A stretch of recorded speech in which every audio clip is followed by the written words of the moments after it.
একই কমিশন তফসিল ঘোষণা করে একই দিনে ভোট অনুষ্ঠান করে দুটি ব্যালট দিয়েছে। আরেকটি হলো সংস্কার বাস্তবায়নের জন্য সাংবিধানিক সংস্কার পরিষদ গঠন করে এটা বাস্তবায়নের জন্য একটি গণভোট। সেখানে একটি ভোটের কার্যকারিতা আমরা দেখেছি সংসদ গঠিত হয়েছে।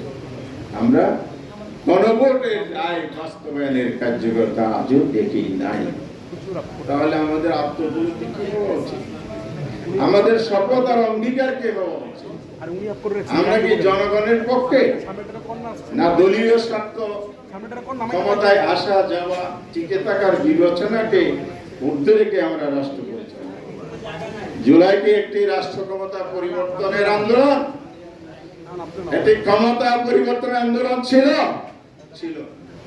জুলাই ছিল রাষ্ট্র পরিচালনার চরিত্রের পরিবর্তনের আন্দোলন।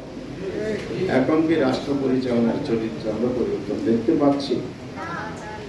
যদি আমরা দেখতাম সবাই মিলে যে আমরা শপথ নিয়েছি, সবাই মিলে প্রতিশ্রুতি দিয়েছি, স্বাক্ষর করেছি, আইনি ভিত্তি রচিত হয়েছে, গণভোট পাশ করে দিয়েছে, সেটাকে যদি সম্মান জানাতে পারে।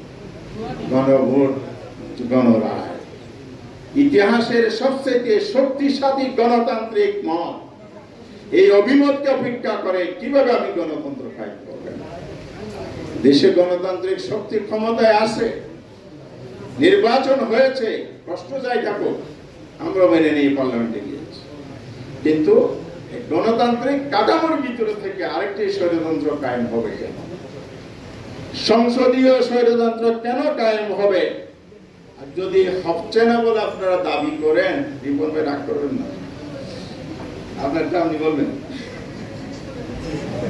তাহলে পার্লামেন্টে দাঁড়িয়ে মাননীয় সংসদ সদস্য, সরকারের দায়িত্বশীল ব্যক্তিবর্গ কেউ বলেন আমরা নির্বাচনের জন্য আসলে মেনে নিয়েছিলাম।